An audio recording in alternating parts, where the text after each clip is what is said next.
Bismillahirrahmanirrahim. Assalamualaikum warahmatullahi wabarakatuh. Assalamualaikum warahmatullahi wabarakatuh. Alhamdulillahi rabbil alamin. Asyhadu an la ilaha illallah syahadatal mukhlisin wa asyhadu anna Muhammadan abduhu wa rasuluhul amin. Allahumma salli wa sallim wa barik ala sayyidina Muhammadin wa ala alihi wa ashabihi wa man tabi'ahum bi ihsanin ila yaumiddin. Amma ba'du. Fa ya ibadallah, usikum wa iyaya bi taqwallah faqad fazal muttaqun. Wa qala ta'ala ya ayyuhalladzina amanu ittaqullaha haqqa tuqatih wa la tamutunna illa wa antum muslimun. Wa qala Nabi sallallahu alaihi wasallam ittaqillaha aitsuma kunta wa atbi'i sayyi'atal hasanata tamhuha. Bapak-bapak, ibu-ibu, hadirin wal hadirat, jamaah Masjid Raya Cibubur Country semuanya tanpa terkecuali yang saya hormati. Puja dan puji syukur terlebih dahulu kita persembahkan hanya kepada Allah Subhanahu wa taala.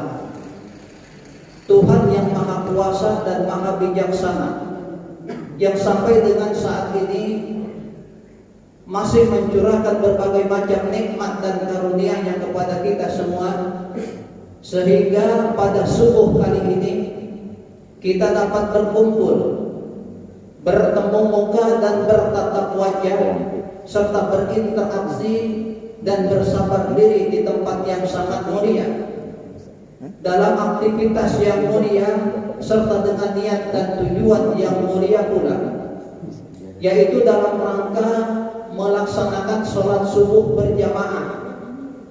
Sholat adalah merupakan salah satu perintah Allah di dalam Al-Quran.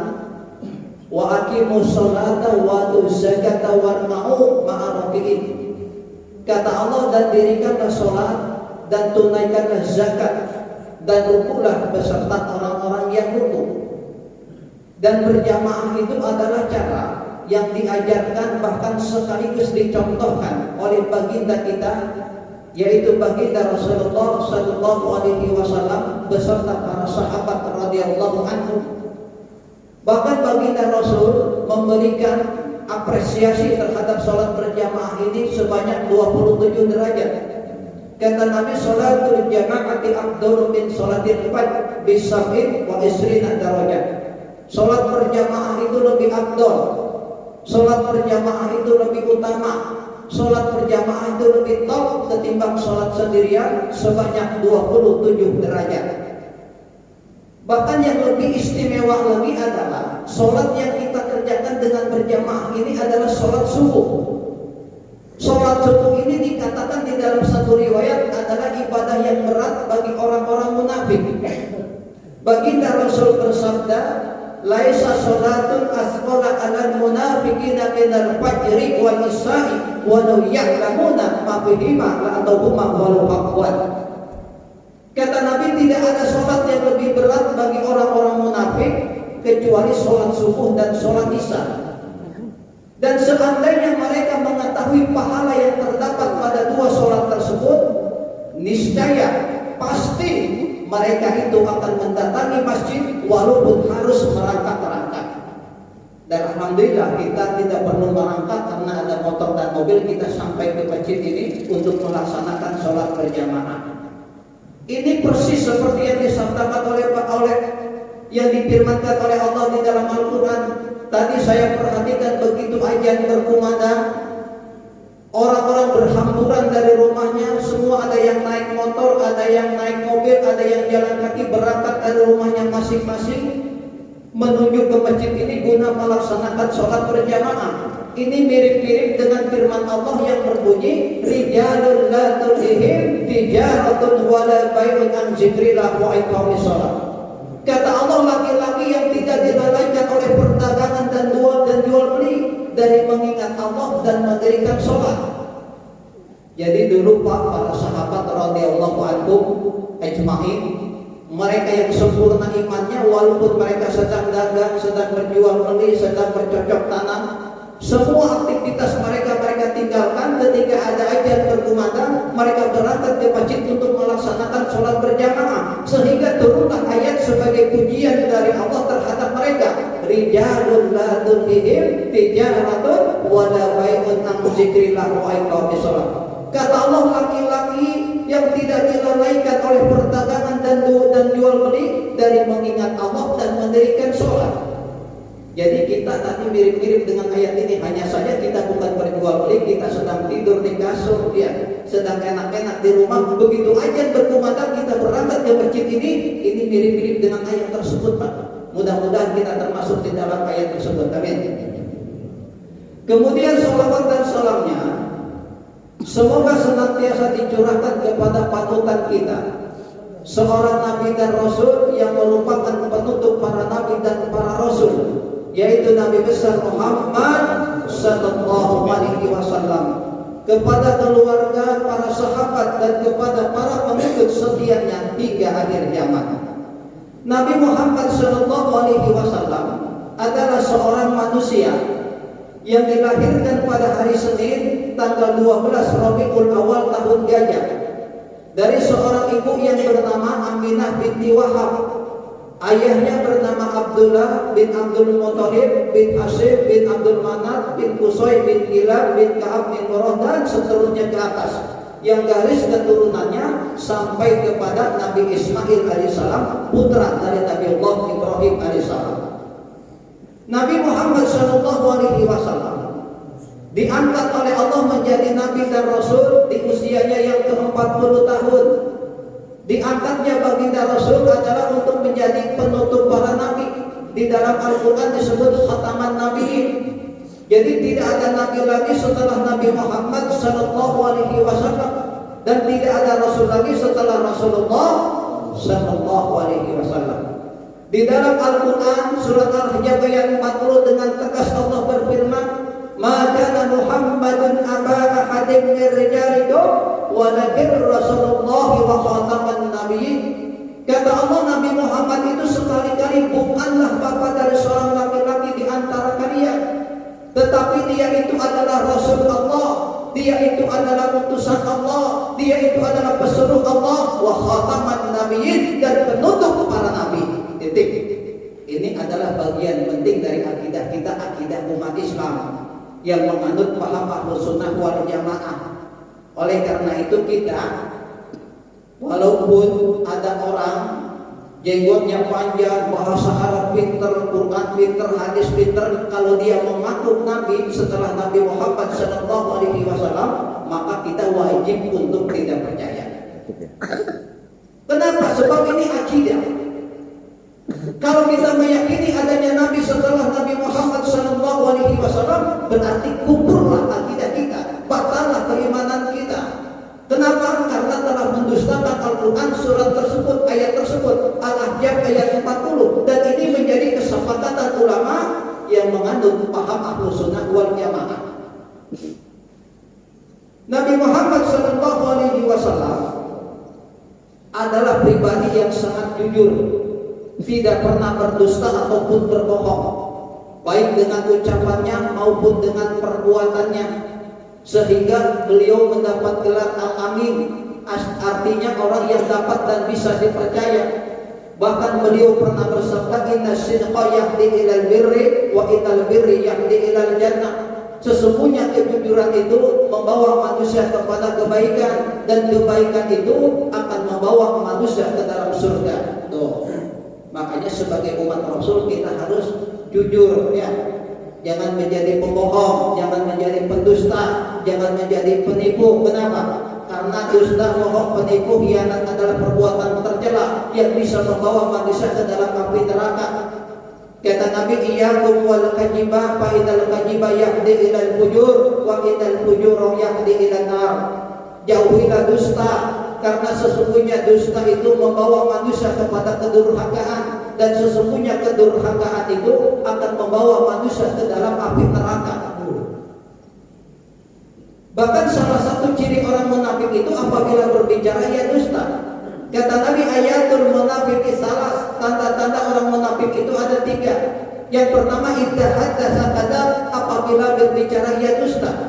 Yang kedua, wa idza wa'ada akhlaq, apabila berjanji dia ingkar. Yang ketiga, wa idza tumina khana, dan apabila dipercaya, diberi amanat, dia khianat. Maka kalau 3 ini sudah kumpul di dalam seseorang, celakalah dia, maka siap-siaplah membuat tempat di neraka, ya. Innal munafiqina fi darkil asfali minan nar. Sesungguhnya orang-orang munafik itu, kata Allah, akan ditempatkan pada tingkatan yang paling bawah dari neraka. Jadi gampang untuk membedakan orang munafik dengan mukmin itu 3 saja. Kalau janji dia ingkar enggak, kalau ngomong dia bohong enggak, kalau diberi amanat dia khianat enggak. Kalau ada itu sifat di dalam diri seseorang, maka dia berhak untuk menyandang predikat munafik. Ini ciri-ciri yang diturunkan oleh baginda Rasulullah SAW. Baginda Rasul juga adalah pemimpin yang sangat tegas dan adil. Kenapa? Beliau itu adalah pemimpin yang sanggup menegakkan hukum tanpa pandang bulu. Ketika ada perintah dari Allah di dalam Al-Quran, ya ayyuhalladzina amanu kunu qawwamina bil qisti syuhada'a lillah walau ala anfusikum awil walidaini wal aqrabin. Kata Allah, wahai orang-orang yang beriman, jadilah kamu penegak keadilan dan menjadi saksi karena Allah, walaupun terhadap dirimu sendiri, terhadap ibu bapamu, dan terhadap kaum kerabatmu. Diperintah ternyata Pak menegakkan keadilan itu bukan kepada lawan politik saja. Ternyata diperintah menegakkan keadilan itu kepada diri kita, kepada orang tua kita, bahkan kepada kerabat kita. Kalau memang salah, hukum ditegakkan supaya adil. Makanya baginda Rasul menerjemahkan ayat ini dengan sabdanya, wa ayyullah law anna Fatimah binta Muhammadin salafat laqattu yadaha. Kata Nabi, demi Allah, seandainya Fatimah putri Muhammad mencuri, pasti aku sendiri yang akan memotong tangannya. Tuh. Padahal kalau jadi Nabi dimaafkan juga kan bisa, ya. Jadi penguasa salah, maafin aja deh. Tetapi enggak, baginda Rasul menegaskan, kalau Fatimah mencuri, pasti aku sendiri akan memotong tangannya. Kenapa? Karena memotong tangan orang yang mencuri adalah perbuatan yang harus dihukum, dan hukum harus ditegakkan walaupun terhadap putri kesayangan. Ini baru adil. Kalau lawan politik salah dihukum, kalau konconek salah nggak dihukum, berarti ini melukai rasa keadilan. Betul Pak? Betul Pak? Ini pengantar aja Pak, belum masuk isi Pak. Jadi sengaja diayun-ayun gitu kan, supaya isinya nanti tidak terlalu banyak, ya. Ini pengantar, lanjut. Saya sudah janji dengan Pak Samanta kemarin bahwa isinya adalah tema kita pada subuh kali ini, 3 hal yang harus selalu ada di dalam diri seorang muslim. 3 hal yang harus selalu ada di dalam diri seorang muslim. Apabila 3 hal tersebut ada selalu di dalam diri seorang muslim, maka ia akan menjadi muslim yang dicintai oleh Allah Subhanahu wa taala. Siapa menegakkan yang 3 hal ini? Siap? Kalau siap saya minum dulu karena haus. Bismillahirrahmanirrahim.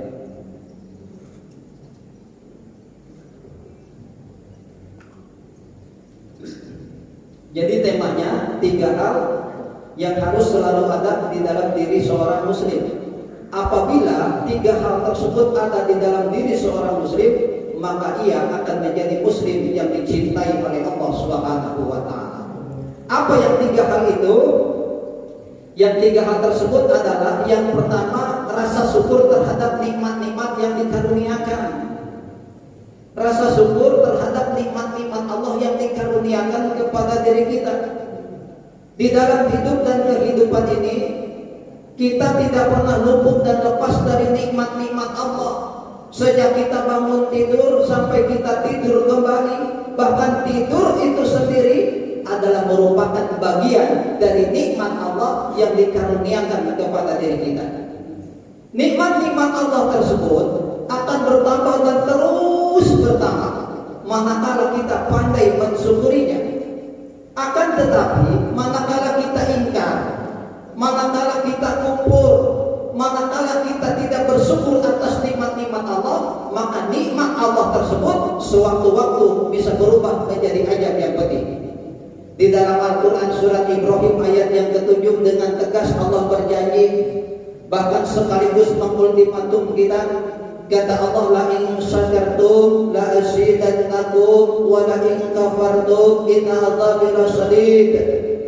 Kata Allah, sesungguhnya jika kamu bersyukur atas nikmat yang aku berikan, maka nikmatku akan bertambah. Dan sesungguhnya jika kamu kufur terhadap nikmat yang aku berikan, maka ajabku sangat pedih. Jadi kenikmatan bisa berubah menjadi ajab yang pedih manakala kenikmatan itu diingkari, manakala kenikmatan itu tidak disyukuri. Oleh karena itu, supaya nikmat Allah tidak berubah menjadi ajab, maka sebagai muslim kita harus selalu bersyukur atas nikmat-nikmat Allah yang dikaruniakan kepada diri kita. Syukur dengan apa? Syukur dengan hati kita, syukur dengan lisan kita, dengan ucapan kita. Bahkan yang lebih komprehensif lagi adalah syukur dengan perbuatan kita, yaitu dengan cara mengakomodir semua kenikmatan yang datang dari Allah untuk mentaati Allah Subhanahu wa Ta'ala. Inilah syukur yang paling afdal di dalam realitas kehidupan beragama. Menggunakan semua kenikmatan yang datang dari Allah untuk mentaati Allah Subhanahu wa Ta'ala. Kalau kesehatan kita anggap nikmat, maka pergunakan kesehatan untuk mentaati Allah. Kalau harta benda kita anggap nikmat, maka harta benda pun digunakan untuk Allah. Kalau ilmu kita anggap nikmat, maka ilmu pun dipergunakan di jalan Allah. Makanya baginda Rasul, Pak, sebagai syukur fi'liyah, syukur dengan perbuatan, karena beliau bersyukur diangkat menjadi Nabi dan Rasul. Beliau tidak malas-malasan di dalam ibadah, Pak. Justru beliau sebagai ungkapan rasa syukur yang ada di dalam hatinya, tahajud setiap malam sampai bengkak-bengkak kedua telapak kakinya. An Aisyah radhiyallahu anha, kana Nabi sallallahu alaihi wasallam yaqumu min al-laili hatta tatafattara qadamahu, faqultu lahu lima tasna'u hadha ya Rasulullah wa qad ghafara Allahu laka ma taqaddama min dhanbika wa ma ta'akhkhar. Qala afala akunu abdan syakura. Jadi Aisyah radhiyallahu anha meriwayatkan bahwa adalah Nabi Muhammad sallallahu alaihi wasallam senantiasa bangun di tengah malam untuk sholat tahajud sehingga kedua telapak kakinya bengkak-bengkak. Faqultu lahu lima tasna'u hadza ya Rasulullah, maka aku bertanya kepada beliau, untuk apa engkau kerjakan ini wahai Rasulullah? Wa qad ghafarallahu laka ma taqaddama min dhanbika wa ma ta'akhkhar. Bukankah Allah telah mengampuni dosamu baik yang terdahulu maupun yang akan datang? Qala afala akunu abdan syakura. Baginda Rasul menjawab, wahai Aisyah, sesungguhnya aku ini ingin menjadi hamba Allah yang pandai bersyukur. Ulama mengatakan bahwa syukur yang dimaksud oleh Nabi di sini adalah syukur fi'liyah, syukur dengan perbuatan. Tuh. Jadi tahajudnya Nabi itu pas sebagai ungkapan rasa syukur telah jadi Nabi dan Rasul. Makanya kita sudah menjadi aktivis masjid nih, menjadi DKM masjid, menjadi jemaah masjid. Kita diberi hidayah oleh Allah, diberikan kekuatan untuk memakmurkan masjid. Mestinya syukur kita ditingkatkan juga. Sholat sunatnya yang tadinya 2 rakaat, tahajudnya jadi 8 rakaat setiap malam. Tambah witir 3 jadi 11. Istiqomah setiap malam, Bapak. Kita sampai kepada maqamah mahmudah, derajat yang terpuji, kata Allah. Wa min al-laili fatahajjat bihi nafilatan lak, dan pada sebagian malam bertahajudlah kamu sebagai ibadah tambahan bagimu. Tuh, ternyata Pak, tahajud itu ada perintahnya di dalam Al-Quran surat Al-Isra. Wa min al-laili fatahajjat bihi nafilatan lak, dan pada sebagian malam bertahajudlah kamu sebagai ibadah tambahan bagimu. Kenapa harus punya tambahan? Sebab gini Pak, kalau kita hitung-hitungan dengan Allah, nikmat-nikmat Allah yang diberikan kepada diri kita, kita anggap sebagai komoditas atau barang dagangan. Kemudian ibadah kita ibaratkan uang, duit kalau tidak tahu. Nikmat-nikmat nikmat Allah yang diberikan kepada diri kita, kita ibaratkan barang dagangan, kemudian ibadah kita ibaratkan duit, maka duit kita tidak akan cukup membayar barang dagangan Allah, Pak. Berapa sih sholat kita? Berapa banyak sih puasa kita? Ya, berapa kali sih kita berangkat haji? Berapa kali berangkat umrah? Kalau saja diibaratkan uang ibadah kita dan nikmat Allah diibaratkan barang dagangan, maka tidak cukup untuk membayar barang dagangan Allah, Pak. Tidak. Terlalu banyak nikmat-nikmat Allah yang diberikan kepada kita. Sejak kita bangun tidur sampai kita tidur kembali, bahkan tidur itu sendiri adalah merupakan bagian dari nikmat Allah Subhanahu wa taala. Coba ada orang, Pak, punya penyakit tidak bisa tidur. Penyakit apa namanya tuh? Hah? Insomnia. Bangun terus melek terus. Ada nggak penyakit gitu? Ada kan? Enak nggak itu? Enggak enak, Pak. Makanya berobat ya dokter. Dokter, saya mau berobat, kenapa? Nggak bisa tidur. Ternyata nggak bisa tidur aja diobatin. Berarti tidur itu nikmat Allah ya? Iya, nikmat Allah, Pak. Makanya jangan sembarangan ya. Kadang-kadang kita merasa tidak diberi nikmat oleh Allah, kufur. Kenapa? Karena kita melihat ke atas terus ya. Supaya kita sampai kepada orang-orang yang bersyukur dengan sebenarnya, ada resepnya dari Nabi. Kata Nabi, unjur ila man asfala minkum wa la tanjur ila man huwa fawqakum ajdaru ala tajdadu nikmatallahi alaikum. Lihatlah orang yang berada di bawahmu, kata Nabi, dan jangan kamu melihat orang yang berada di atasmu. Yang demikian itu lebih baik agar kamu tidak meremehkan nikmat Allah yang dikaruniakan kepadamu. Tuh resepnya dari Nabi, Pak. Kalau kita ingin menjadi hamba yang pandai bersyukur, lihat ke bawah, kata Nabi, jangan melihat ke atas terus. Unjur di sini adalah fi'il amr. Fi'il amr itu adalah kata kerja perintah. Jadi kita diperintahkan oleh baginda Rasul supaya mudah bersyukur, lihat ke bawah. Lihat ke bawah di dalam hal materi. Berarti kalau kita hari ini tidak terlalu kaya, lihat orang yang lebih miskin dari kita. Jangan melihat orang yang lebih kaya terus dari kita, maka kufur nanti. Punya mobil Avanza, yang dilihat Fortuner orang terus, ya, karena dia pengen Fortuner nggak kebeli. Akhirnya ngedumel hatinya, ya punya mobil cuma Avanza tahun 2005 tua. Orang lain nggak punya Fortuner, ngomel terus hatinya kepada Allah. Ya, kenapa? Karena dia melihat ke atas. Yang punya Fortuner juga melihat yang punya Alfa. Wah, saya mau Fortuner ini pengen ganti, gak beli-beli. Orang mau Alfa ganti lagi. Ya, ngomel lagi kepada Allah. Kenapa? Nggak kebeli Alfa. Begitu seterusnya.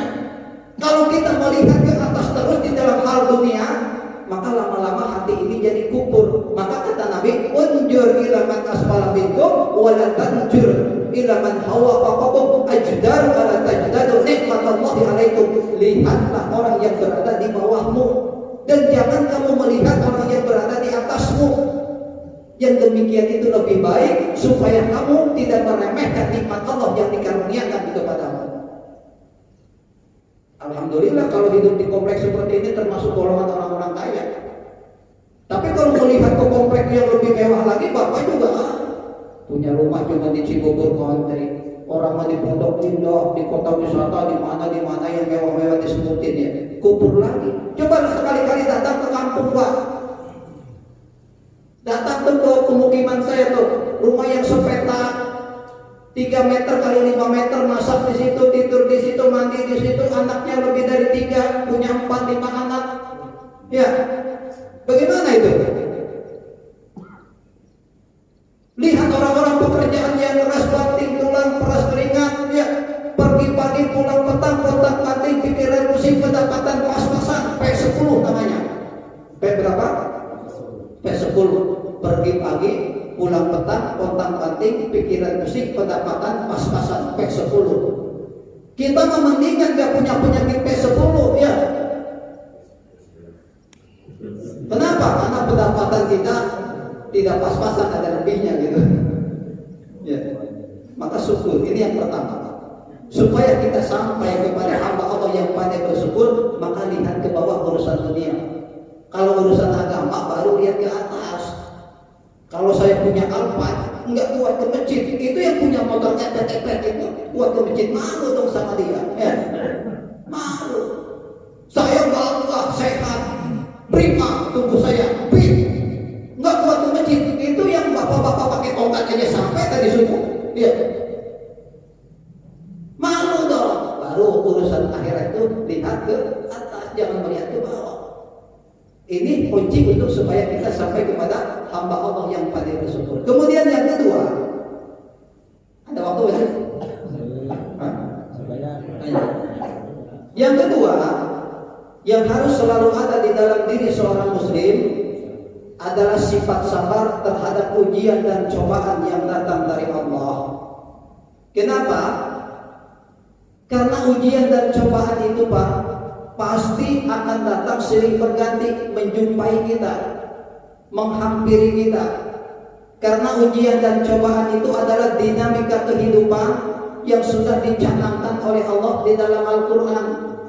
Surat Al-Baqarah ayat 155 berbicara, وَلَنَبْلُوَنَّكُمْ بِشَيْءٍ مِنَ الْخَوْفِ وَالْجُوعِ وَنَقْصٍ مِنَ الْأَمْوَالِ وَالْأَنفُسِ وَالثَّمَرَاتِ وَبَشِّرِ الصَّابِرِينَ الَّذِينَ إِذَا أَصَابَتْهُمْ مُصِيبَةٌ قَالُوا إِنَّا لِلَّهِ وَإِنَّا إِلَيْهِ رَاجِعُونَ أُولَئِكَ عَلَيْهِمْ صَلَوَاتٌ مِّن رَّبِّهِمْ وَرَحْمَةٌ وَأُولَئِكَ هُمُ الْمُهْتَدُونَ.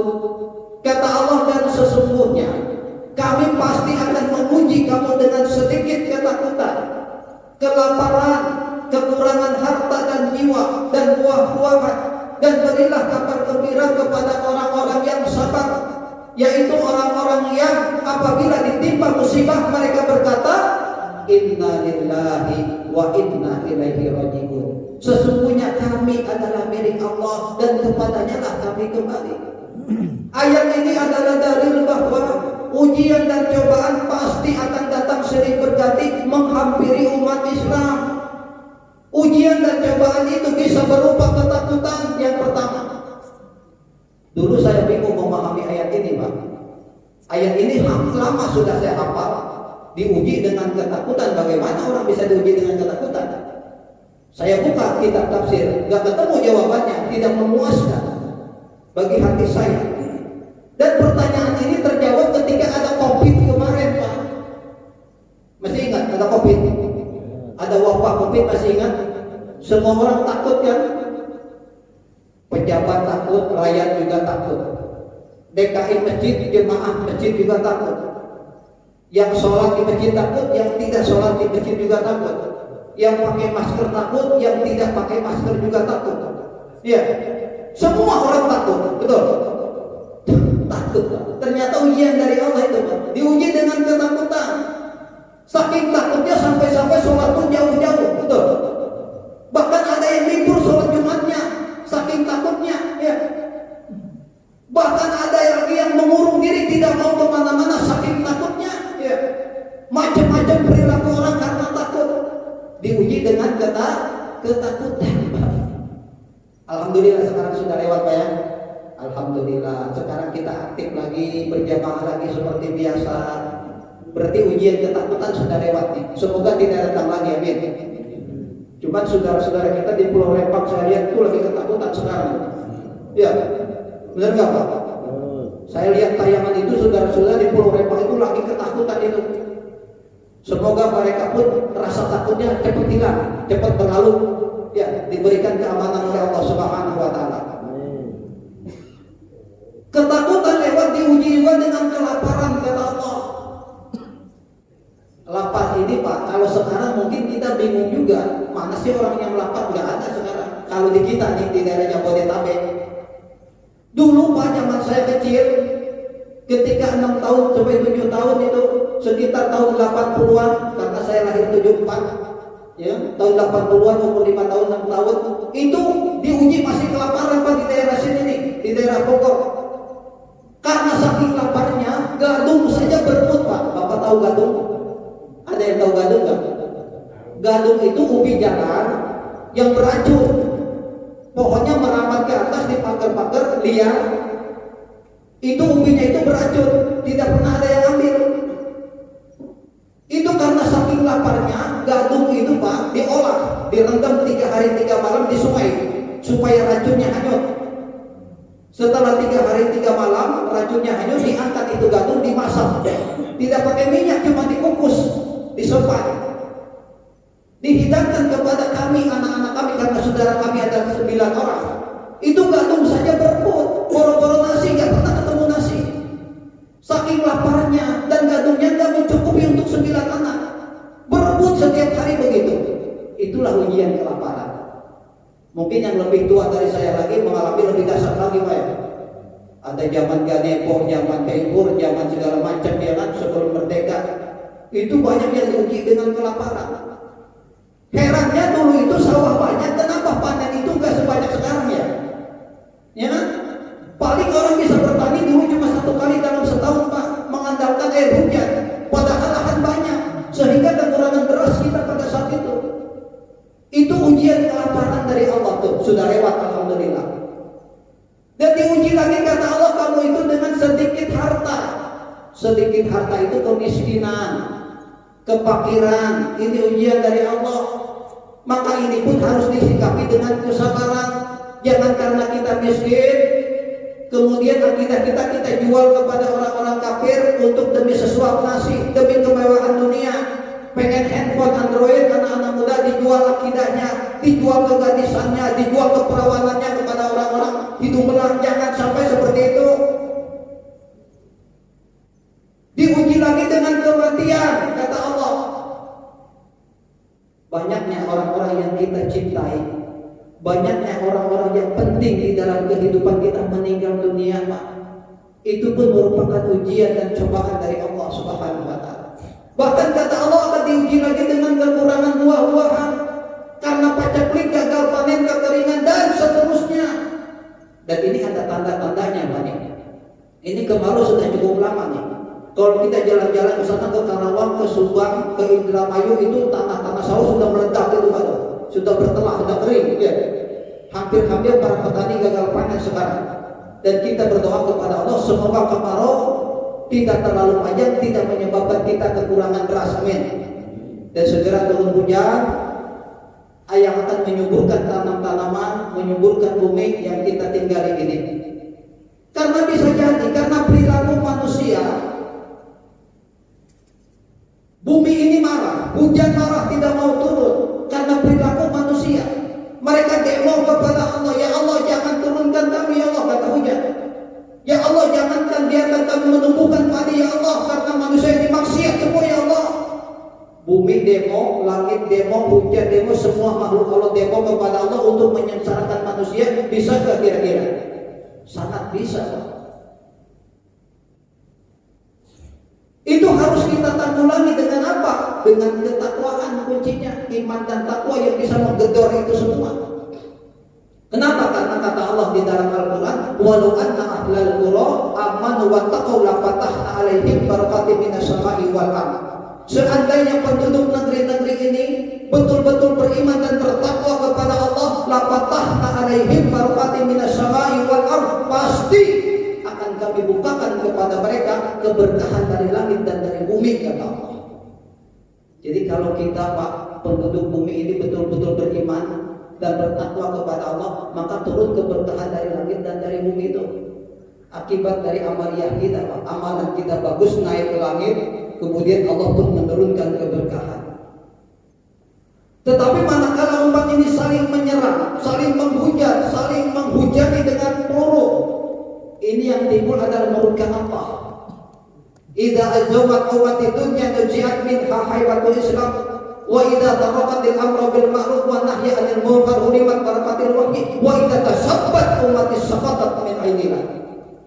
Kata Nabi, apabila umatku sudah mengagungkan dunia, mengagungkan kebendaan, mengagungkan materi, maka tercabut dari mereka kehebatan Islam. Dan apabila umatku sudah meninggalkan amar ma'ruf nahi munkar, maka haram atas mereka keberkahan wahyu. Dan apabila umatku sudah saling membenci, saling menghujat, saling menyerang antara satu dengan yang lain, saqatat min ainillah, maka jatuhlah mereka dalam pandangan Allah. Maka kuncinya iman takwa. Perkuat ukhuwah kita, ukhuwah Islamiyah, ukhuwah watoniyah, ukhuwah basariyah. Berbuat. Jangan ada pertikaian, jangan ada perperangan. Ada masalah selesaikan dengan damai, dengan musyawarah mufakat. Wasawirhum fil amri fa idza azamta fatawakkal 'ala Allah. Bermusyawarahlah dengan mereka. Kemudian apabila kamu telah berazam mengambil ketetapan hati, fatawakkal 'ala Allah, maka bertawakallah kepada Allah. Innallaha yuhibbul mutawakkilin. Sesungguhnya Allah mencintai orang-orang yang bertawakal kepadanya. Ini yang kedua. Jadi kita harus sabar. Ujian apapun yang datang, kita sikapi dengan penuh kesabaran. Manakala disikapi dengan penuh kesabaran, maka ujian dan cobaan ini akan berbuah pahala di sisi Allah Subhanahu wa taala. Di dalam Al-Qur'an Allah berfirman, "Innallaha indahu ajrun azim." Sesungguhnya di sisi Allah terdapat pahala yang besar. Yang bagaimana orang yang sabar? Kata Allah di dalam ayat tersebut lanjutannya, "Idza asabathum musibah," apabila mereka ditimpa musibah, qalu, mereka mengucapkan, mereka berkata, "Inna lillahi wa inna ilaihi raji'un." Ini disebut kalimat istirja, Pak. Kalimat apa? Kalimat istirja. Jadi kalau datang musibah, ucapkan kalimat istirja. Yang pertama kali dari lisan kita, jangan ngamuk dulu, jangan marah dulu, ya. Terjadi musibah, yang pertama kali keluar dari lisan kita kalimat istirja, "Inna lillahi wa inna ilaihi raji'un." Bahkan baginda Rasul Pak satu ketika sedang makan, sedang kumpul dengan Aisyah radhiyallahu anha, tiba-tiba lampunya mati. Karena lampu mati, baginda Rasul mengucapkan, "Inna lillahi wa inna ilaihi raji'un." Kata Aisyah, "Wahai Rasul, yang mati itu bukan orang, cuma lampu. Kenapa kau mengucapkan kalimat itu?" Dijawab oleh baginda Rasul, "Wahai Aisyah, sesungguhnya segala sesuatu yang mengecewakan orang Islam itu adalah musibah. Segala sesuatu yang mengecewakan orang Islam itu adalah musibah, termasuk lampu mati, itu musibah." Ini ada di dalam tafsir Jalalain, silakan baca penafsiran dari ayat tersebut. Dilanjutkan oleh Allah, "Ulaika alaihim shalawatu mir rabbihim wa rahmah." Mereka itulah orang-orang yang mendapat keberkahan dan rahmat dari Tuhan mereka. Wa ulaika humul muhtadun. Dan mereka itulah orang-orang yang mendapat petunjuk. Mereka itulah orang-orang yang mendapat hidayah dari Allah. Tanpa hidayah dari Allah berat untuk bisa bersabar. Kesabaran itu harus ada hidayah dari Allah. Ya, tanpa hidayah dari Allah berat kita menjadi orang yang sabar. Makanya perlu bimbingan Allah, perlu rahmat Allah, perlu pertolongan Allah. Ini yang kedua. Yang ketiga, yang terakhir. Ada yang mau nanya sudah gak sabar untuk bapak-bapak di pojok sana? Ya. Yang terakhir, Pak. Yudho Pak Ustaz.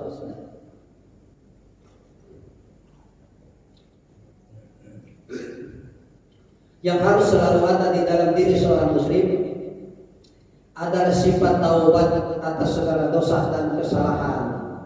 Sifat taubat atas segala dosa dan kesalahan itu harus selalu ada patut di dalam diri seorang muslim. Kenapa? Karena setiap manusia ini, Pak, tempatnya salah dan lupa, tempatnya salah dan dosa. Kata Nabi, "Kullu bani Adam khata'un wa khairu khata'ina tawwabun." Setiap anak Adam itu bersalah, dan sebaik-baik orang yang bersalah adalah mereka yang memohon ampun, adalah mereka yang bertobat. Oleh karena itu kita umat Islam apabila tergelincir pada perbuatan dosa besar, maka konsekuensinya harus bertobat kepada Allah dengan taubatan nasuha, dengan tobat yang sebenar-benarnya, dengan tobat yang semurni-murninya. Ini sesuai dengan seruan Allah di dalam Al-Quran surat At-Tahrim, "Ya ayyuhalladzina amanu tubu ilallahi taubatan nasuha." Wahai orang-orang yang beriman, bertobatlah kamu kepada Allah dengan tobat yang sebenar-benarnya. Bertobatlah kamu kepada Allah dengan tobat yang sesungguhnya. Bertobatlah kamu kepada Allah dengan tobat yang semurni-murninya. Dalam bahasa Al-Quran disebut taubatan nasuha. Apa itu taubatan nasuha? Taubatan nasuha itu tobat yang mencakup 3 syarat, yang memenuhi 3 syarat. Yang pertama, berhenti dari perbuatan dosa. Yang kedua, menyesal atas perbuatan dosa yang pernah dilakukan. Yang ketiga, berjanji tidak akan mengulangi lagi perbuatan dosa itu untuk selama-lamanya. Kalau 3 syarat ini terpenuhi, maka itu disebut taubatan nasuha. Dan apabila dosa itu berkaitan dengan sesama manusia, ditambah yang keempat, meminta dihalalkan kepada orang yang bersangkutan. Apabila ngambil uang negara, korupsi, nah ini agak repot nih. Ya. Gimana nih cara tepatnya nih? Duitnya dikembalikan ke siapa itu kalau korupsi? Ya. Kalau nyolong sendal orang gampang, begitu tepat kembalikan sendalnya. Ya. Makanya jangan punya angan-angan jadi koruptor, Pak. Susah tepatnya nanti ya. Ya, berkaitan dengan rakyat banyak soalnya, gimana caranya itu? Kalau kita melakukan dosa besar, mabok, judi, zina, membunuh orang, musyrik, syirik, menyekutukan Allah, itu termasuk deretan dosa besar. Konsekuensinya harus bertobat kepada Allah dengan taubatan nasuha. Karena dosa yang kita lakukan di zaman sekarang, bahkan yang kita lakukan di masa lampau, tidak akan dihapus oleh Allah kalau kita belum bertobat. Kita mah kadang-kadang sudah lupa dengan dosa yang kita lakukan, tetapi catatan dosa itu masih ada di dalam buku catatan kita, masih ada di sisi Allah. Kalau kita tobat dengan taubatan nasuha, kemudian tobat kita diterima oleh Allah, maka insya Allah kita akan termasuk orang-orang yang dicintai oleh Allah. Di dalam Al-Quran Allah berfirman, Innallaha yuhibbut tawwabin. Sesungguhnya Allah mencintai orang-orang yang bertobat. Innallaha yuhibbut tawwabin. Sesungguhnya Allah mencintai orang-orang yang bertobat. Semoga kita termasuk dalam golongan orang-orang yang selalu bertobat atas dosa dan kesalahan, bersabar atas segala ujian dan cobaan, dan bersyukur atas segala nikmat yang dikaruniakan, sehingga kita termasuk muslim yang dicintai oleh Allah Subhanahu wa taala. Amin amin ya rabbal alamin. Sampai di sini barangkali ada yang mau menambahkan, silakan.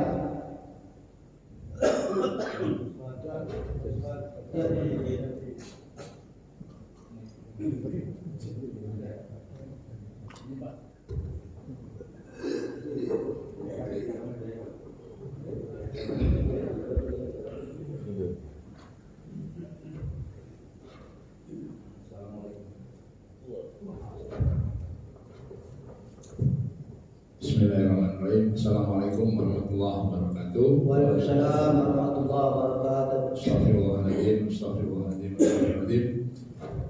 Izin Pak Ustaz, saya mungkin tadi mau nanya yang di awal Pak, yang di tengah tadi, alhamdulillah cukup mengerti. Terkait dengan kalau bicara sholat ini ya, sholat itu yang utama karena dihisab pertama. Lantas tadi di awal juga dalam kajiannya sering ikut dan dengar adalah sering berkelakar kalau misalkan laki-laki soleh itu sholat subuhnya di masjid dan isya gitu ya. Kalau sholat di rumah berarti solehah gitu, kira-kira gitu. Ya. Lantas tadi keluar dengan bahwa yang tidak sholat subuh, yang sholat subuh dan sholat isya di masjid adalah mendapat ganjaran 27 derajat. Nah, keluar lagi tadi dibilang bahwa yang tidak sholat subuh dan tidak sholat isya di masjid adalah munafik. Munafik itu siapa banget Pak? Ya, ada istilah dusta, ingkar, dan tidak amanah ya tadi ya. Sehingga itu ciri-cirinya ya. Nah, kalau kita lihat tadi bahwa kita ini sholat itu ada segitu kurang lebih ada 7 saf. Masya Allah, berarti banyak yang orang munafik di sini ya. Karena nggak semua di masjid ternyata gitu ya. Nah, yang menjadi pertanyaan saya begini Pak, sholat itu hal yang wajib yang kita lakukan. Ketika kita di sholat subuh apalagi ya, kita sama dengan memiliki dunia dan seisinya gitu ya, itu adalah motivasi buat saya. Namun ketika dikatakan munafik gitu ya, dan sangat banyak orang munafik ternyata gitu, kalau memang hanya 8 saf 7 saf di sini gitu ya. Pertanyaan saya gini, apakah itu merupakan motivasi? Apakah itu wajib? Apa itu sunnah? Gitu ya, bahwa sholat subuh itu sebaiknya di sebaiknya di masjid atau wajib di masjid, atau kalau di masjid akan dapat 7 derajat elevasi. Nah ini yang masih mengganjal saya itu Pak. Jadi wah berarti saya kemarin sholatnya di rumah karena saya harus berangkat cepat-cepat jam 5 harus berangkat ke kantor. Munafik sekali itu Pak gitu ya. Nah ini saya coba bicara maaf Pak, agak logika sedikit karena artinya Islam ini demotivated buat saya gitu ya. Ngapain gue sholat kalau misalkan ternyata gue nggak di masjid, gue dituduh bahwa adalah ini yang munafik. Nah itu yang saya coba minta klarifikasi juga Pak di sini gitu ya. Seperti apa? Karena dalam kajian-kajian yang ada itu ya suka meledek tadi misalkan ya kalau sholat subuhnya di rumah ya berarti solehah gitu kira-kira. Itu hal yang bisa. Tapi ketika tadi munafik ada unsur dusta, ingkar dan tidak amanah, ngeri benar Pak gitu ya. Kita diajarkan beragama Islam itu santai saja gitu ya. Artinya urusan itu kan urusan Allah. Mau kita nanti nyemplung ke neraka atau mau ke surga, nanti yang penting ikutin aja yang benar, jauhi yang dilarang. Itu aja Pak Ustaz. Terima kasih Pak. Assalamualaikum. Assalamualaikum. Baik, saya paham. Saya jawab dulu satu ya supaya nggak lupa. Munafik itu perlu kita ketahui bahwa munafik itu terbagi menjadi 2 kata ulama. Ada munafik i'tiqad, ada munafik amal. Munafik i'tiqad itu munafik keyakinan. Dia mengingkari sholat, padahal dia Islam. Dia mengingkari berjamaah, padahal dia Islam. Itu munafik i'tiqad, tidak boleh mengingkari. Ada munafik amal. Dia mengakui bahwa amal berjamaah itu bagus, tapi saya nggak kuat. Tapi saya buru-buru nih, kalau berjamaah ketinggalan pesawat, begitu seterusnya. Itu munafik amal, tidak termasuk munafik i'tiqad. Gitu. Yang kedua, agama itu bisa dilihat dari berbagai sisi. Kalau dilihat dari sisi fikih itu hukum-hukum Islam. Berjamaah itu sendiri, ulama ikhtilaf, berbeda pendapat. Ada yang mengatakan wajib, ada yang mengatakan sunnah muakkadah, ada yang mengatakan fardu kifayah. Itu dalam Imam Majid. Artinya apa? Kalau fardu kifayah berarti kalau ada beberapa orang sudah berjamaah, yang tidak berjamaah itu sudah terwakili. Kalau fardu kifayah maksudnya seperti itu. Kalau fardu ain berarti mau tidak mau semua orang harus berjamaah. Kalau sunnah muakkadah berarti sunnah yang sangat ditekankan dan dianjurkan oleh baginda Rasul, hanya saja tidak diwajibkan. Itu secara fikih Pak, secara fikihnya. Nah sekarang secara ketakwaan, garis takwa beda lagi, bukan bicara fikih. Ketika wa'ati Allah wa'ati Rasul, taatilah Allah dan taatilah Rasul, maka orang yang takwanya mantap, sebenarnya mantap. Ini bahasa yang paling dalam ya. Maka dia sami'na wa ata'na. Saya dengarkan, saya taat. Maka ketika warka'u ma'arki'in, rukulah beserta orang-orang yang ruku, yang dijelaskan oleh ulama bahwa warka'u ma'arki'in dan rukulah beserta orang-orang yang ruku itu berjamaah. Maka orang yang takwanya benar-benar mantap, apapun masalahnya, dia akan berusaha untuk melaksanakan sholat berjamaah. Berarti ini orang yang lebih mengutamakan Allah ketakwaan di samping yang lain-lain. Bagaimana kalau buru-buru tadi? Kalau kita sholat berjamaah ketinggalan, ya pakai aja ilmu fikih Pak, sholat berjamaah sunat gitu kan. Saya nggak berjamaah juga nggak dosa, udah pakai ilmu fikih gitu aja. Toh ada dasarnya pendapat ulama gitu. Itu masuk neraka nggak? Masalah masuk neraka Allah alam bishawab gitu. Bukan kapasitas kita untuk menghukumi. Yang penting kita sudah beriman dan kita sudah beramal dengan segenap kemampuan kita. Tetapi di dalam perjalanan ada hal-hal yang menyebabkan tidak melakukan amal itu karena keterpaksaan atau karena kondisi sesuatu, maka insya Allah itu dimaafkan oleh Allah Subhanahu wa taala. Karena ada ayat begini, la yukallifullahu nafsan illa wus'aha laha ma kasabat wa 'alaiha ma kasabat. Tidaklah Allah membebani seseorang melainkan sesuai dengan kesanggupannya. Mereka mendapat pahala atas kebaikan yang mereka kerjakan dan mereka mendapat siksa atas keburukan yang mereka kerjakan. Yang penting kita jangan sampai melakukan keburukan aja Pak. Kalau di rumah sholat ya masih sholat juga kan ya.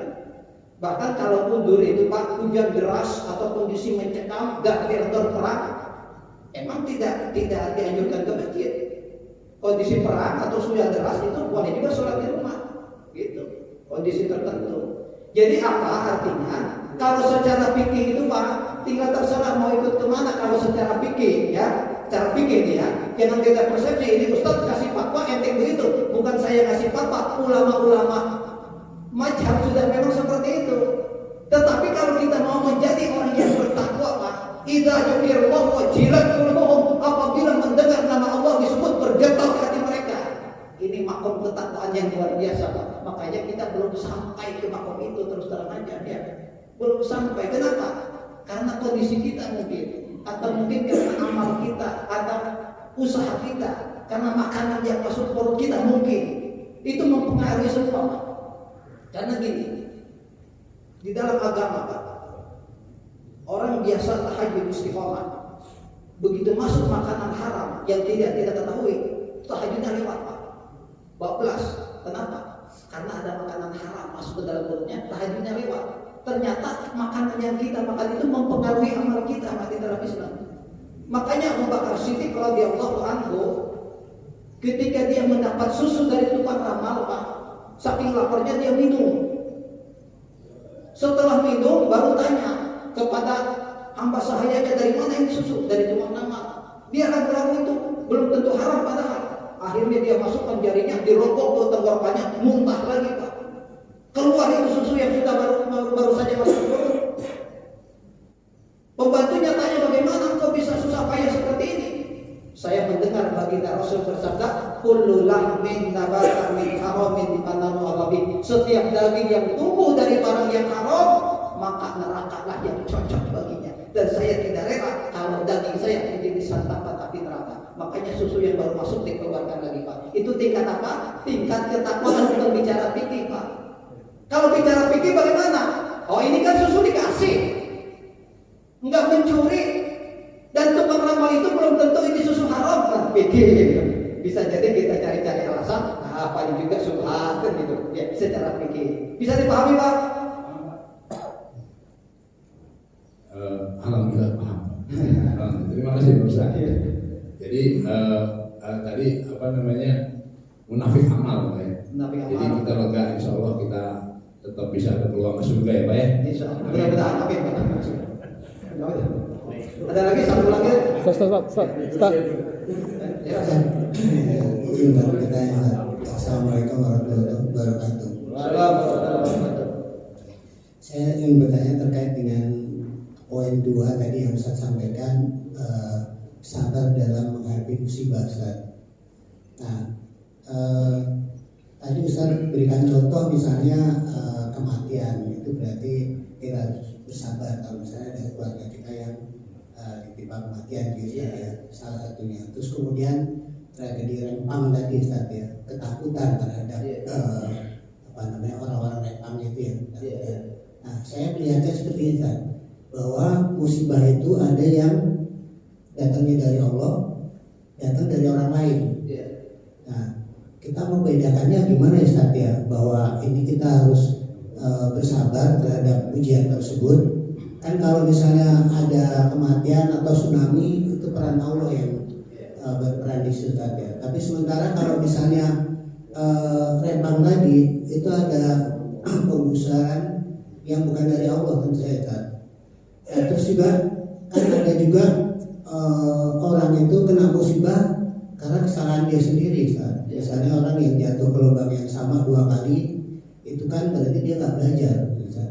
Nah sekarang memahami bahwa ini ujian atau ini kesalahan kita, atau kita harus melawan terhadap kezaliman, itu gimana Ustaz? Terima kasih Ustaz. Baik. Walam lukum bisari wal khairi fitnah. Dan Allah, kami akan menguji kamu dengan kebaikan dan keburukan sebagai cobaan dalam Al-Quran. Ujian kebaikan bisa jadi harta yang banyak, rupa yang tampan, ya kan, bakat yang tinggi, sesuatu yang disenangi oleh kebanyakan manusia, itu ujian kebaikan. Diuji dengan keburukan ya tadi 5, kelaparan, kemiskinan, kematian, ketakutan, kekurangan keluarga, ujian dari Allah. Datangnya bisa lewat siapa saja, ya kan? Bisa lewat makhluk mati, bisa ke gunung, gitu kan? Meletus, banjir, tsunami, dan bisa datang melalui manusia, sesama manusia. Itu hakikatnya datang dari Allah, hakikatnya. Tetapi melalui asbab-asbab pergerakan manusia. Bagaimana itu hukumnya? Ya jelas manusia yang jolim itu kan ada hukumnya sendiri, dibalas dengan kejolimannya nanti. Yang dijolimi juga dia kalau bersabar akan mendapatkan pahala atas kejoliman itu. Nah sikapnya bagaimana? Apakah harus sabar? Udah biar aja dah, saya mau sabar, mau digebuk, mau diinjak-injak itu. Bukan seperti itu. Sabar itu Pak, bukan berarti nyerah, bukan. Sabar itu kan dijelaskan oleh Allah ketika datang musibah. Idza asabat musibah, apabila tertimpa musibah, qalu mereka berkata, innalillah, sesungguhnya kami milik Allah, wa inna ilaihi rajiun, dan kepada Allah kami akan kembali. Artinya kita yakini dulu bahwa segala huru-hara itu hakikatnya datang dari Allah. Ucapkan dulu kalimat istirja. Yang pertama tentang sabar. Ataupun tindak selanjutnya itu teknisnya bagaimana? Ya kalau kita diperangi misalnya, ini maaf bukan bicara rempang saya ya, karena rempang saya tidak tahu persis kasusnya. Kalau kita sebagai umat Islam diperangi oleh orang-orang yang tidak beriman, orang-orang tidak berislam, non-muslim katakanlah, kalau tidak boleh disebut kafir, ya kan? Kalau kita sebagai muslim diperangi oleh orang-orang non-muslim, diperangi ini, apakah kita dengan dari sabar kita diam aja? Enggak. Harus bagaimana? Harus melawan. Bolehkah melawan? Boleh. Kenapa? Karena kata Allah, udina lil ladzina yuqataluna bi annahum yulimu wa innallaha 'ala nasrihim laqadir. Diizinkan berperang bagi orang yang diperangi karena mereka telah dianiaya, dan Allah benar-benar Maha Kuasa menolong mereka. Jelas? Jelas kan? Udina lil ladzina yuqataluna bi annahum yulimu wa innallaha 'ala nasrihim laqadir. Diizinkan berperang bagi orang-orang yang diperangi karena sesungguhnya mereka telah dianiaya dan Allah benar-benar Maha Kuasa untuk menolong mereka. Jadi kalau kita sedang dakwah begini Pak, ada tiba-tiba orang nyerang, kita jangan lari, harus perang kita. Harus kita lawan. Boleh kata Allah berperang bagi yang diperangi, ya kan? Tapi ini saya bukan memberikan fatwa untuk Rempang, sekali lagi saya catat ya. Kenapa? Karena saya tidak tahu persis persoalan yang terjadi di Rempang, hanya melihat sekilas. Saya melihat orang-orang Rempang memang sedang ketakutan yang saya tonton di video, begitu Pak ya? Ya, itu kan nanti terserah Bapak bagaimana kasus yang di sana. Yang sebenarnya saya kurang mengerti, kurang paham sebenarnya. Tapi secara kasat mata saya melihat mereka itu sedang ketakutan. Kenapa? Karena di video itu ada yang disembur dengan gas air mata, ya kan? Segala macam begitu kan. Itu secara johir mereka itu sedang ketakutan secara johir. Apakah mereka harus berperang? Saya bukan mempapakan untuk mereka ini yang tadi udin dari lajina yang kota luka itu. Untuk kita umat Islam, kalau memang kita diperangi oleh orang-orang yang tidak beriman, yang tidak berislam dengan alasan karena kita dakwah, karena kita ngaji, karena kita menegakkan agama Allah, maka kita harap untuk berlari, kita harus melakukan perlawanan walaupun terjadi pertempuran, karena diizinkan oleh Allah. Udina lil ladzina yuqataluna bi annahum yulimu wa innallaha 'ala nasrihim laqadir. Diizinkan berperang bagi orang-orang yang diperangi karena mereka telah dianiaya dan mereka betul-betul akan ditolong oleh Allah Subhanahu wa taala. Makanya ada yang namanya perang Tabuk, ada yang namanya perang Badar, ada yang namanya perang Khandaq, dan seterusnya dan seterusnya. Bukan Islam memerangi orang lain memerangi Islam. Saya lawan kan begitu. Terjadilah pertempuran Pak. Ya. Jadi sabar itu bukan menerima udahlah, gusur-gusur, mau ambil-ambil kan. Bahkan Pak, ada saya ingat hadis ini. Ingat satu hadis. Ini ilham dari Allah. Bahkan Pak, kalau kita dirampok nih, jangan pengecut. Kita harus lawan walaupun sampai mati syahid. Man qutila duna malihi bahwa syahidun. Barang siapa yang terbunuh di dalam mempertahankan hartanya bahwa syahidun, maka dia syahid kata Allah. Ini hadis ada di dalam kitab Al-Um yang ditulis oleh Imam Syafi'i. Man qutila duna malihi bahwa syahidun. Barang siapa yang terbunuh di dalam mempertahankan hartanya, maka dia syahid. Makanya kalau dirampok, kalau dibegal jangan nyerah Pak, lawan. Kalaupun kita naas, kita terbunuh, kita syahid. Dan rampok itu pengecut dasarnya. Kalau kita melawan dia kabur Pak sebenarnya. Cuman kadang-kadang kita ngedon duluan, baru diminta HP aja, HP sini dikasih dia deh. Gak mau bermasalah kita ya. Lawan Pak. Kalau ada orang macam-macam mau merampas, kita lawan. HP kita mau diminta lawan, ya kan? Motor kita mau dipegang lawan. Walaupun kita naas sampai terbunuh, dijanjikan Dan mudah-mudahan tidak terjadi kondisi seperti itu. Ya, amin. Yang kita inginkan adalah tetap aman, damai, tenteram, ya kan? Kacai jadi salawi, kadarat jadi salawak, sapa pahit sama manis, sapa wirang, sapa bingat. Kacai gartol mandi, kadarat gartol salat, kacai terpahiri jadi lebih, kadarat terpangirang-girang. Tapi yang itu merupakan pengamalan dari ayat Al-Quran. Wa tasimu bihablillahi jami'an wa la taqrabu, dan berpegang teguhlah kalian kepada Allah dan janganlah kalian bercerai-berai dengan Allah. Ini udah bunyi Pak, masih ada Pak? Hah? Masih ada? Silakan. Assalamualaikum warahmatullahi wabarakatuh. Ini ada pertanyaan Ustaz. Salat berjamaah Ustaz. Saya ada urusan ke luar Ustaz, atau urusan ke tim Ustaz, ketemu sponsor Ustaz. Terus saya berangkat jam 2 Ustaz. Jam 2 terus bertemu sama orang itu. Dan pertemuan itu dari umur Ustaz. Ada ambil karcis apa itu nomor itu Ustaz. Antri sampai jam 4 masuk asar Ustaz. Jam 3. Terus saya ada niat untuk sholat berjamaah Ustaz masjid waktu itu. Karena waktu asar baru asar selesai, lalu saya nggak bisa berjamaah. Karena nunggu itu. Lalu saya ada niat sholat berjamaah masjid, gitu. Lalu saya selesai usaha. Saya lalu ke masjid bersolat sendiri sholat masjid. Pertanyaan saya Ustaz, apakah amalnya itu sama nggak dengan sholat berjamaah atau dengan sendiri Ustaz? Amalnya Ustaz. Terima kasih Ustaz. Assalamualaikum warahmatullahi wabarakatuh. Kata ada sesuatu nggak sempat sholat berjamaah kemudian ke masjid belakangan gitu ya berjamaah. Dikatakan berjamaah itu Pak kalau ada imam ada makmum.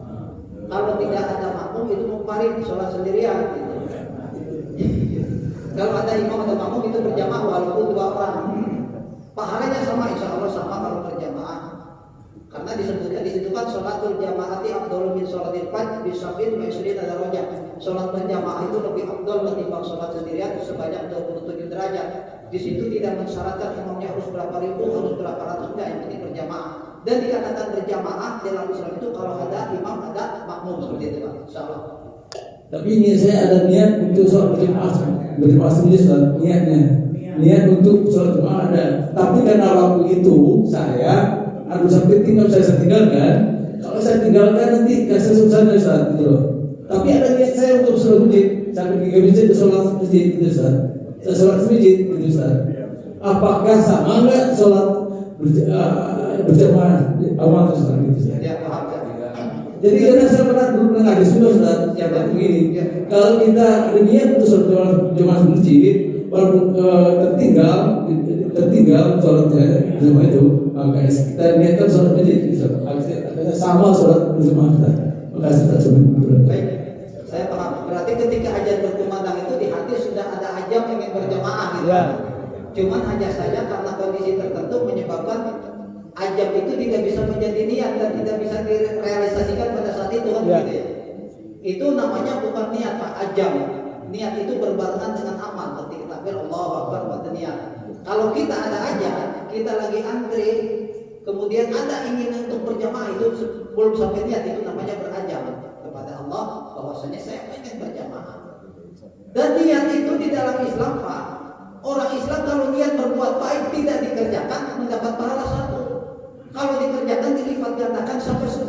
Man ja'a bil hasanati falahu asyru amsalihha. Barang siapa yang melakukan satu kebaikan maka dibalas 10 pahala. Kalau kita niat saja untuk berbuat baik nih, tidak sempat kita lakukan tapi niatnya bukan niat main-main, sungguh-sungguh, itu mendapat pahala 1 Pak dari niatnya aja. Gitu. Misalnya niat nih berangkat ngaji, betul-betul niat.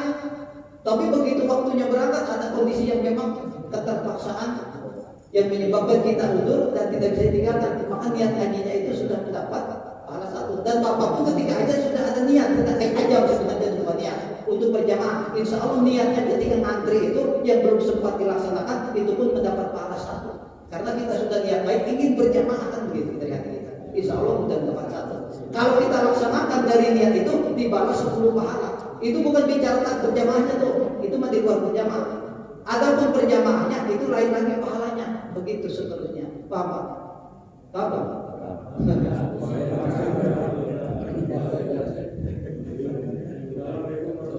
Assalamualaikum warahmatullahi wabarakatuh. Iya. Pengertian yang mengenai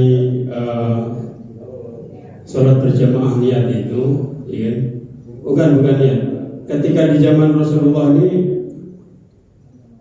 ada hadis juga, misalkan nih, ya, misalkan kita tidak tahu jam, terus mungkin suasana lagi mendung, ini hadis Nabi ini, ya. Terus kita meyakini bahwa saya sholat asar itu belum selesai. Kita datang ke masjid niatnya berjamaah, ya. Nah itu boleh dikatakan dalam hadis Nabi itu sholat berjamaah karena tidak tahu waktu. Kalau sekarang azan berkumandang kencang sekali, jam kita ada, ya.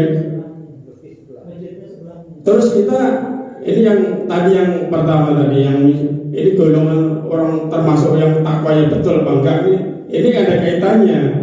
Ketika misalkan ada perintah Allah, kita mendahulukan urusan kita pribadi daripada perintah Allah, ini ketakwaan kita berarti masih levelnya masih itu, bukan masalah ini nggak ada kaitannya. Ikan kalau hadisnya jelas, kalau misalkan kita sholat berjamaah waktunya mendung nih, nggak ada jam, nggak ada speaker, kita niat untuk sholat berjamaah, ternyata di masjid sudah selesai karena kita nggak ada waktu, nggak ada jam, ini dihitung sebagai sholat berjamaah. Ini hadis ini. Tapi kalau kita tahu waktu azan berkumandang terdengar sama kita, ya, terus jam juga ada, masjid sebelah kita misalkan ini, kita mendahulukan urusan kita pribadi, ya kan? Gimana mau sholat dapat berjamaah? Ya, itu. Ini menambahkan aja Ustaz. Berarti tergantung individu kita, ketakwaan kita. Kalau misalkan kita kecintaan kita kepada Allah SWT dan Rasulnya lebih mendahulukan urusan perintah Allah dan Rasulnya daripada urusan kita pribadi. Kalau kita masih mendahulukan urusan kita pribadi, Pak, ini belum diakui oleh mencintai Allah dan Rasulnya. Karena masih mendahulukan urusan kita pribadi. Seperti itu. Tambahan aja Pak. Baik, benar itu yang disampaikan, ada di dalam fadilah amal juga. Jadi kalau kita mengira sholat berjamaah itu masih ada di masjid, kita berangkat ke masjid itu. Tiba-tiba sholat berjamaah itu sudah bubar. Itu pun mendapat sholat berjamaah itu di fadilah amal ada tuh. Enggak kedengaran ajar kan nih? Patokannya cuma jam atau matahari misalnya. Kita ini sholat berjamaah bubar belum ada tandanya kan? Berangkat aja dari masjid, ya tiba-tiba niat untuk berjamaah. Ternyata di masjid sudah bubar berjamaahnya. Kita sholat sendirian pun itu tetap termasuk mendapat pahala berjamaah. Itu ada di dalam fadilah amal, ya Pak ya. Sering dibaca sama kita kalau taklim. Gitu. Nah, bagaimana terkait tadi itu bisa membatalkan ibadah atau akidah kita? Ini yang harus kita yang harus kita berhati-hati di sini. Jadi amaliyah itu hal-hal yang seperti itu tidak berakibat kepada akidah. Maksudnya tidak membatalkan akidah. Akidah itu apa sih? Akidah itu yang diikat dengan 6 perkara, Pak. Antum billahi wa malaikatihi wa kutubihi wa rasulihi wal yaumil akhir wa tu'minu bil qadari khairihi wa syarrihi minallah. Kamu beriman kepada Allah, malaikat-malaikatnya, kitab-kitabnya, rasul-rasulnya dan hari kiamat, dan kamu beriman kepada takdir yang baik maupun yang buruk yang datang dari Allah. Kalau 6 ini kita yakini, ini akidah kita benar. Kemudian akidah ini tidak akan batal karena kita masuk di dalam berjamaah. Gitu. Hanya saja amal kita kurang sempurna, kurang afdol, kurang bagus. Gitu. Amal kita kurang bagus, tapi akidah kita nggak menjadi batal karena sering masuk atau tinggal berjamaah. Enggak, akidahnya enggak, tapi amalnya aja yang kurang batal. Kan ada amal, ada bab akidah, ada bab ibadah, ada bab amarah, masalah dan akhlak dan seterusnya. Jadi gitu. Jadi bagaimana dalam kondisi-kondisi sulit? Kalau saya memahami begini, sholat zuhur itu kan 4 rakaat betul kan? Asal 4 rakaat kondisi normal. Tapi kalau kondisi musafir, boleh nggak 2 rakaat dikosong? Boleh. Dijamak boleh nggak? Kondisi tertentu. Jadi hukum Islam itu fleksibel, ringan, tetapi tidak diringan-ringankan. Kita wajib puasa, wajib kalau tua. Tapi bagi orang yang tua renta, fisiknya lemah, kalau dia puasa sementara, boleh secara fikih dia tidak puasa dengan syarat membayar fidyah, memberi makan fakir miskin dengan ukuran tertentu. Ya, kita sholat sambil berdiri tegak, kalau sehat, kalau memungkinkan. Kalau sakit, boleh sambil duduk, boleh sambil berbaring bahkan ya. Jadi kondisi Islam itu, amalan Islam itu ada fleksibel di dalam amalan secara fikih, dan itu harus kita pelajari lebih dalam memang, gitu kan. Jadi namanya itu rukhsah, keringanan dari Allah. Itu tidak menyebabkan amalan kita, akidah kita menjadi batal karena amal-amal kita belum sempurna. Hanya saja amal kita itu kan nanti akan ditimbang, ya kan? Berapa banyak amal kebaikan kita, berapa banyak amal keburukan kita, itu akan ditimbang. Kurang satu saja Pak, ibarat timbangan ngembang jeruk Pak, itu kadang-kadang kurang 1 butir saja timbangan nggak mau turun, ya kan? Ngejeklek apa, memegang terus nggak mau ngejeklek gitu loh. Kalau timbangan gini, makanya 1 jeruk saja dia berharga kan? Apalagi emas, 1 gram saja mahal harganya, ya kan? Emas saja mahal 1 gram Pak. Bukan lagi ukuran kilo, apalagi amal. Amal itu adalah yang paling berharga ketika di akhirat nanti. Ada orang timbangan amalnya kurang Pak nih, nggak mau turun ke amal baik karena kurang 1 subhanallah. Akhirnya dia bisa kenapa di dunia kemarin tidak mengucapkan subhanallah, padahal enteng banget. Ya kan? Katanya kata Nabi ada 2 amal yang ringan di lidah tetapi berat dalam timbangan. Apa itu? Subhanallah wa bihamdihi, subhanallah bihamdihi. Itu amalan yang ringan di lidah, berat dalam timbangan amal. Kenapa kita nggak ucapkan itu aja di dunia sebanyak-banyaknya, padahal ringan di lidah? Ya. Begitu pula kadang-kadang Pak, kelalaian itu karena kita menganggap amal itu kurang penting. Ya. Karena dianggap amal itu kurang penting, maka kita lalai terhadap amal. Bahkan suatu ketika Pak, sahabat duduk di teras masjid, tertawa-tawa ngobrol lah, namanya manusia kan wajar. Ngobrol, nyengir gitu kan, kelihatan giginya nggak terbahak-bahak. Datang Nabi. Nabi bersabda, seandainya kamu mengetahui apa yang aku ketahui, niscaya kamu tidak akan banyak tertawa seperti ini, kata Nabi. Kenapa? Kalau diketahui oleh Nabi itu Pak, sudah ditembus akhirat, surga neraka sudah kelihatan. Ya. Jadi kalau melihat apa yang dilihat oleh Nabi, tidak ada sempat kita tertawa lagi. Ya, nangis terus, minta ampunan Allah, mohon rahmat Allah dan seterusnya dan seterusnya. Tetapi kembali lagi tadi kita di dunia ini kan alamnya sudah apa sih? Udah kacau balau. Ya, saiki zamannya dia sirai dia orang ketupat. Zaman sekarang zaman gila, kalau nggak gila nggak kebagian. Maka banyak orang yang gila-gilaan pengen kebagian. Ya. Tapi kita masih untung nggak gila Pak. Ya, masih untung kita nggak gila. Cuman ketinggalan berjamaah aja kita nyesel. Ini tandanya iman masih bagus Pak. Ya. Sekali lagi kita ketinggalan berjamaah aja nyesel hati kita. Ini tandanya iman masih bagus di dalam hati kita Pak. Orang lain Pak korupsi, maling, nyorong, gerok, membunuh orang dan lain sebagainya, tidak ada penyesalan sama sekali Pak. Berarti iman sudah jauh lepas meninggalkan dirinya. Ya Pak ya. Bisa dipahami Pak? Ini mau lanjut atau mau tutup? Wah sengit juga ini. Teman kita yang sudah sholat wajib, kita colek, kita ditemani, itu bisa nggak? Boleh. Juga bisa. Bisa. Bisa kan? Dan supaya kita nggak berjamaah. Sudah Pak bisa. Ya, bisa. Kalau ada orangnya. Iya. Tapi kalau nggak ada bisa juga Pak. Tunggu orang mau mungkin orang yang mau ini. Betul. Ini ada pendapat dari Bapak, kalau kita ketinggalan sholat sendirian, tunggu yang lain nanti minta ditemani berjamaah supaya dapat pahala berjamaah. Betul Bapak Sofian? Ya, ya. Ini lanjut Pak, ada lagi? Tutup aja Pak. Hah? Satu lagi Pak. Satu lagi. Mohon izin. Jadi mohon izin Pak. Ya, ya. Izin. Assalamualaikum warahmatullahi wabarakatuh. Assalamualaikum. Mohon izin yang disampaikan Pak Yono dengan yang disampaikan oleh Bapak Suradi terhormat ini berbeda kasusnya Pak. Ya. Kalau yang disampaikan Pak Yono itu tidak ada unsur kesengajaan. Tapi kalau yang disampaikan oleh Bapak Suradi terhormat itu ada unsur kesengajaan.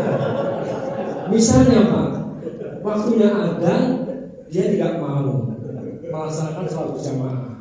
Kemudian 9 jam dia diam saja, hanya takut terlambat tidak dapat antri tepat waktu. Ini kan berarti ada unsur kesengajaan. Tetap kalau saya mengatakan tidak sama dengan dia melakukan berjamaah Pak, karena ada unsur kesengajaan. Kemarin saya sampaikan kepada Bapak Suryadi, ketika ada dokter jam 2 dia operasi, kemudian sampai asar. Waktunya sholat dia nggak bisa karena kalau ditinggalkan akan meninggal. Ini ada unsur rusuh, ada keringanan. Nah kalau Bapak Suryadi unsur ringannya apa? Saya tanya unsur ringannya apa? Hanya ngantri dapat nomor, kemudian dia meninggalkan sholat berjamaah. Kok sama dengan orang yang buru-buru sholat? Ya beda Pak. Terima kasih Pak. Assalamualaikum warahmatullahi wabarakatuh.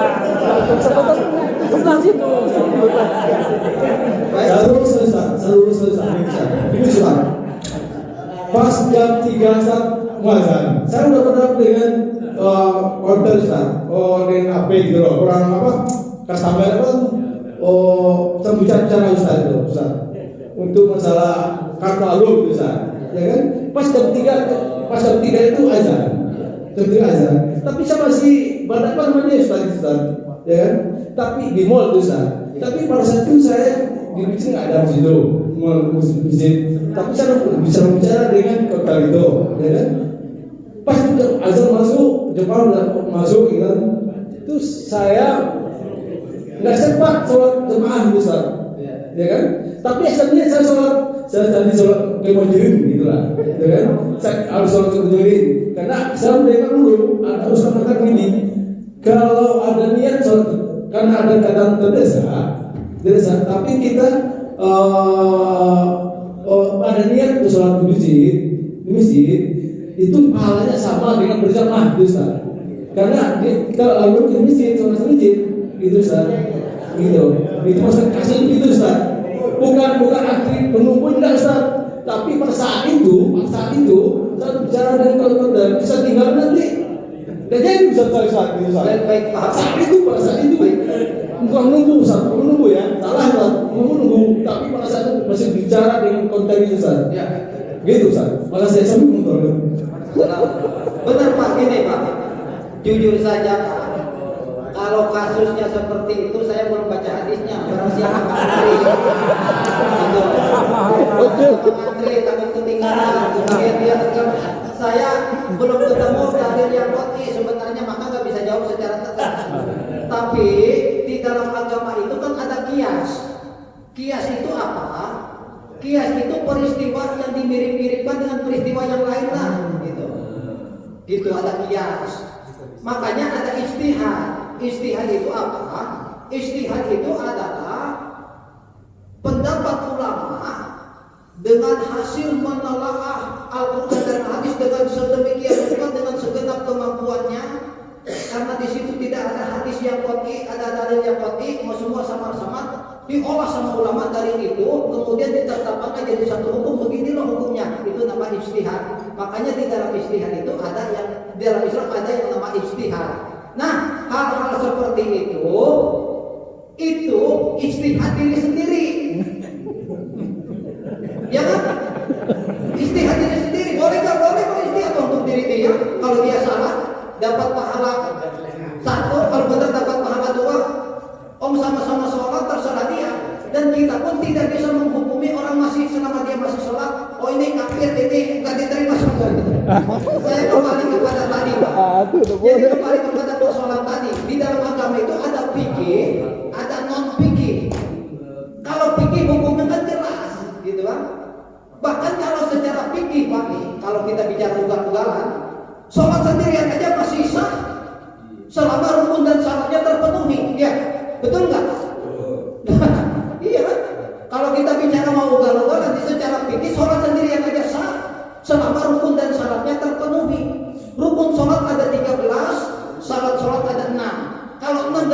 masih terpenuhi, maka dia sholat di atas batu pun dia sah, walaupun sendirian. Betul nggak?